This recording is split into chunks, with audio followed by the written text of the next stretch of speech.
الحمد للہ وکفا والصلاة والسلام علی عباده الذین اصطفى خصوصا علی افضلهم وخاتم النبیین محمد الامین وعلی آلہ وصحبہ اجمعین. اما بعد فقد قال اللہ تبارک وتعالی فی سورة الاخلاص: اعوذ باللہ من الشیطان الرجیم، بسم اللہ الرحمن الرحیم. قل هو اللہ احد اللہ الصمد لم یلد ولم یولد ولم یکن له کفوا احد. وقال تبارک وتعالی فی آیت الکرسی فی سورة البقرہ: اللہ لا الہ الا هو الحی القیوم لا تأخذہ سنۃ ولا نوم لہ ما فی السماوات وما فی الارض من ذا الذی یشفع عنده الا بإذنہ یعلم ما بین ایدیہم وما خلفہم ولا یحیطون بشیء من علمہ الا بما شاء وسع کرسیہ السماوات والارض ولا یؤودہ حفظہما وہو العلی العظیم. وقال جل وعلا فی آخر سورة بنی اسرائیل: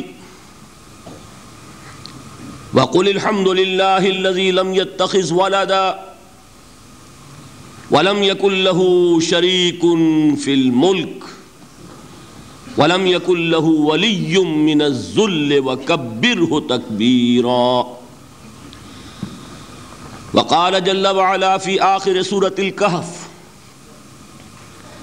قل انما انا بشر مثلکم یوحی الی انما الہکم الہ واحد فمن كان يرجو لقاء ربه فليعمل عملا صالحا ولا يشرك بعبادة ربه احدا.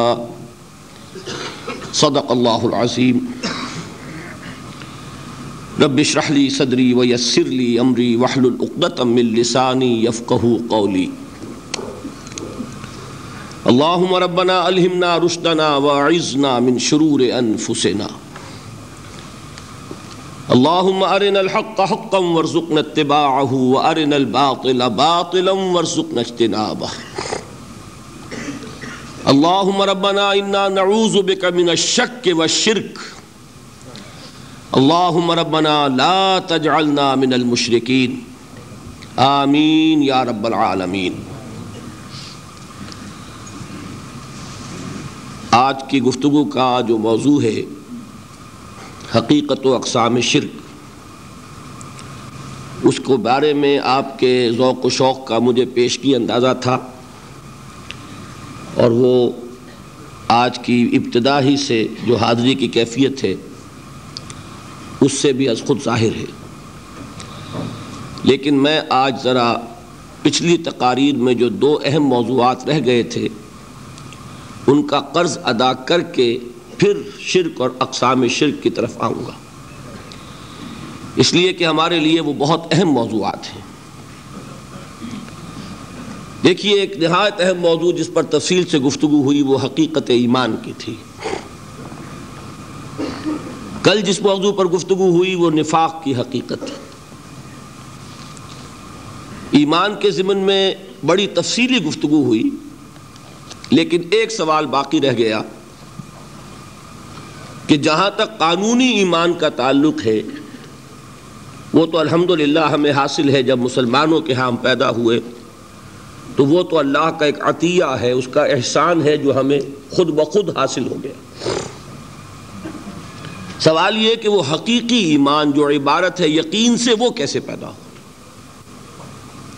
اور نفاق کے بارے میں نے کل عرض کیا تھا کہ ایک اہم سوال باقی رہ گیا کہ نفاق سے بچنے کی صورت کیا ہے. اور اگر خدا نہ خواستہ کوئی شخص محسوس کرے کہ کوئی نفاق کی آلائش دل میں ہے، تو اس کو دور کرنے کا ذریعہ کیا ہے؟ تو بہت اختصار کے ساتھ ان دونوں باتوں کو سمجھ لیجئے، یہ اہم عملی مسائل ہیں۔ دیکھیے، ایمان کے حاصل ہونے کے 3 درجے ہیں، اور ایک حدیث پہلے میں آپ کو سنا دوں ایک خوشخبری کے طور پر، کہ یہ نہ سمجھیے کہ جو مراتب عالیہ ہیں وہ صرف اگلوں کے لیے تھے، اب پچھلوں کے لیے کچھ نہیں رہا۔ مشکات شریف میں آخری باب ہے، باب و ثواب ہذہ الامہ، اس امت کے ثواب کے ضمن میں، مرتبہ و مقام کے ضمن میں حضور نے کیا فرمایا۔ اس میں ایک بڑی عجیب حدیث ہے، میں نے جب پہلی مرتبہ پڑھی تھی تو انتہائی مجھے خوشی ہوئی، مسرت ہوئی، انبساط حاصل ہوا۔ نبی اکرم صلی اللہ علیہ وسلم نے ایک مرتبہ صحابہ سے سوال کیا، ای الخلق اعجب الیکم ایمانا، ذرا یہ بتاؤ کہ تمام مخلوقات میں سب سے زیادہ حسین، دل فریب ایمان کس کا ہے؟ اس کو نوٹ کیجئے گا، اعجب عجیب سے جو بنا ہے، عجیب عربی زبان میں کہتے ہیں ایک ایسی چیز جو بہت ہی دل کو لبھانے والی ہو۔ اردو میں عجیب کا مفہوم کچھ اور ہے، غیر معمولی سی، ایب نارمل، یا کم سے کم یہ کہ ان یوزول، لیکن عربی میں عجیب کا مفہوم ہے جو بہت ہی دل کو لبھانے والی شے۔ تو سب سے زیادہ مخلوقات میں سے کس کا ایمان ہے کہ جو اتنا حسین و جمیل ہے کہ دل کو لبھائے؟ صحابہ نے پہلا جواب دیا ملائکہ، ملائکہ کا ایمان۔ حضور نے فرمایا وَمَا لَهُمْ لَا يُؤْمِنُونَ وَهُمْ عِندَ رَبِّهِمْ، وہ کیسے ایمان نہ لائیں جبکہ وہ تو اپنے رب کے پاس ہے؟ کون سا کمال ہوا ان کا؟ ان کے تو سامنے حقائق ہیں، وہ جو جنت کو دیکھتا ہو، دوزخ کو دیکھتا ہو، وہ ایمان لے آیا تو کیا کمال ہے؟ وہ تو ابو جہل بھی جب دیکھے گا پکا ایمان لے آئے گا۔ تو گویا کہ حضور نے جواب کو رد کر دیا۔ اب دوسری اٹیمپٹ کی صحابہ نے، فالنبیون، پھر انبیاء کا معاملہ ہے، آپ نے اس کو بھی رد کر دیا۔ وَمَا لَهُمْ لَا يُؤْمِنُونَ وَالْوَحْيُ يَنزِلُ إِلَيْهِمْ، وہ کیسے ایمان نہ لائے، ان پر تو وحی نازل ہوتی ہے۔ تیسری اٹیمپٹ انہوں نے کی فَنَحْنُ، پھر ہم ہیں آپ کے صحابہ، اس کو بھی رد کیا۔ وَمَا لَكُمْ لَا تُؤْمِنُونَ وَأَنَا بَيْنَ أَظْهُرِكُمْ، تم کیسے ایمان نہ لاؤ جبکہ میں تمہارے درمیان موجود ہوں، مجھے دیکھ رہے ہو۔ اس کے بعد اب آپ نے خود فرمایا ان اعجب الخلق الی ایمانا، میرے نزدیک تو حسین ترین دل کو لبھانے والا ایمان لإخواننا، ہمارے ان بھائیوں کا ہوگا، یاتون من بعدی، جو میرے بعد آئیں گے، یجدون صحفا فیہ کتاب اللہ، انہیں تو وہ اوراق ملیں گے جن میں اللہ کی کتاب درج ہوگی، فیؤمنون بما فیہا، وہ ایمان لائیں گے اس پر کہ جو ان اوراق میں ہوگا۔ اس سے یہ مغالطہ نہ ہو جائے کہ رتبے کے اعتبار سے ایمان جو ہے صحابہ کا کمتر ہے، بعد والوں سے نہیں۔ ایک ہے کسی چیز کی بلندی، عظمت، ایک ہے کسی چیز کا حسن، اس کی دل فریبی۔ تو یہاں در حقیقت عظمت کا معاملہ نہیں ہے، دل فریبی کا معاملہ ہے۔ تو حضور نے اپنی امت کے ان لوگوں کے لیے کتنی بڑی بشارت عطا فرمائی جو بعد میں آنے والے ہیں، جنہوں نے حضور کو نہیں دیکھا، جنہیں قرآن ملا ہے، اور اس قرآن کے ذریعے سے انہوں نے ایمان حاصل کیا۔ اللہ تعالیٰ مجھے اور آپ کو ان میں سے بنا دے اور ان میں شامل کر دے۔ اب نوٹ کیجئے، ایمان کے حصول کے 3 ذریعے ہیں، اور یہ ذہن میں رکھیے گا کہ یہ در حقیقت مختلف طبائع کا معاملہ ہوتا ہے۔ میں عرض کر چکا ہوں نا، کچھ انٹلیکچوئلز ہوتے ہیں، کچھ عوام ہوتے ہیں، کچھ لوگ ہوتے ہیں بڑے ٹھنڈے مزاج کے، غور و فکر کرنے والے، کول مائنڈڈ، کچھ ہوتے ہیں جذباتی، ایموشنل، کچھ لوگ وہ ہوتے ہیں کہ جنہیں ایکٹیویٹی سے زیادہ دلچسپی ہے عمل. کچھ لوگ وہ ہیں جنہیں غور و فکر سے زیادہ دلچسپی ہے.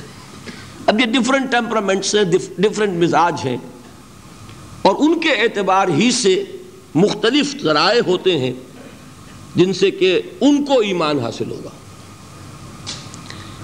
جو سب سے اوپر ہے، ٹاپ پر انٹلیکچوئلز، ان کے ایمان کا ذریعہ ہے آیات الہی میں غور و فکر، تدبر. لیکن آیات الہی ذہن میں رکھیے تین ہیں. آیات آفاقی، یہ چاند، سورج، ستارے، ہوائیں. آیات انفسی، ہمارے اپنے اندر، اپنے من میں ڈوب کر پا جا سراغ زندگی. ایک وہ ہے کہ کھول آنکھ، زمین دیکھ، فلک دیکھ، فضا دیکھ. ایکسٹرنل ورلڈ کا مطالعہ کرو، ہر جگہ تمہیں اللہ کی آیات نظر آئیں گی. برگ درختان سبز در نظر ہوشیار، ہر ورق دفتر است بار فتح کردگار. ایک ہے اپنے اندر جھانکو، اپنے من میں ڈوب کر پا جا سراغ زندگی. قرآن کیا کہتا ہے؟ وفی انفسکم افلا تبصرون.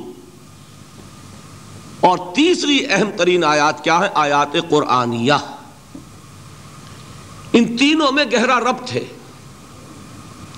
آیات آفاقی، آیات انفسی، آیات قرآنی. ان میں تدبر کے ذریعے، غور و فکر کے ذریعے انسان ایمان حاصل کرے. یہ ٹاپ کا ایمان ہے، یہ انٹلیکچوئلز کا ایمان ہے، یہ صدیقین کا ایمان ہے. نمبر دو، ایک ایمان ہے عوام کے لیے، اس کے دو راستے ہیں. نمبر ایک، صاحب یقین کی صحبت. جس کے اندر یہ ایمان پیدا ہو چکا ہو، آپ اس کے قریب رہیے. اگر بھٹی کے سامنے بیٹھیں گے حرارت پہنچے گی، اگر آپ برف کی سل کے قریب ہوں گے ٹھنڈ پہنچے گی. صاحب ایمان کی صحبت اختیار کریں گے، ایمان سراج کرے گا. یہ ہے عوام کے لیے صحبت. کونوا مع الصادقین، ان کی صحبت اختیار کریں. تیسرا ذریعہ ہے جو ہمارے لیے خاص طور پر جو مسلمان پیدا ہوئے ہیں. اب ایک بچہ ہے 7 سال کا، آپ نے نماز پڑھنے کی عادت ڈال دی، پڑھ رہا ہے، اگرچہ غیر شعوری عمر سے شروع کر دیا اس نے. روزہ رکھتا ہے، 9 برس کا ہو گیا، روزہ رکھنا شروع کیا. یہ اعمال جو ہیں ان سے بھی ایک یقین پیدا ہوتا ہے. جیسے یقین سے عمل پیدا ہوتا ہے، ایسے ہی عمل سے بھی یقین پیدا ہوتا ہے. جب مداومت کرتے رہیں گے اس پر تو اس سے بھی ایک یقین کی کیفیت انسان میں پیدا ہو جاتی ہے.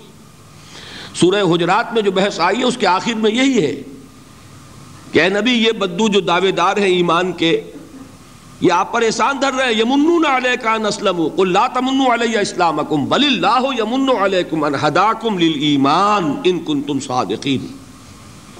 یہ آپ پر احسان دھر رہے ہیں کہ ایمان لے آیا. نبی ان سے کہیے مجھ پر اپنے ایمان کا کوئی احسان نہ دھرو، اپنے اسلام کا، بلکہ اللہ تم پر احسان دھرتا ہے کہ اس نے تمہیں ایمان کے راستے پر ڈال دیا ہے. جب اسلام پر آ گئے ہو تو عمل کرتے رہو گے. ان تطیعوا اللہ ورسولہ، اگر عمل کرتے رہو گے تو اس عمل کے ذریعے سے بھی تمہارے اندر ایمان پیدا ہو جائے گا. تو یہ 3 راستے ذہن میں رکھیے.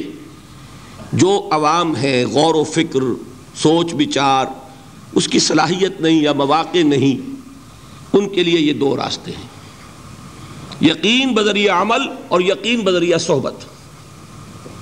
یہاں سے اٹھا رہے ہیں لوگوں کو، بار بار یہیں آ جاتے ہیں. آپ یاد اب یہاں پر دیکھیں نا، ان کو دقت ہوتی. یہاں پہ کوئی صاحب پہلے سے روک دیا کرے نا، جو بعد میں گڑبڑ ہوتی ہے. قریب آ جائیں یہاں.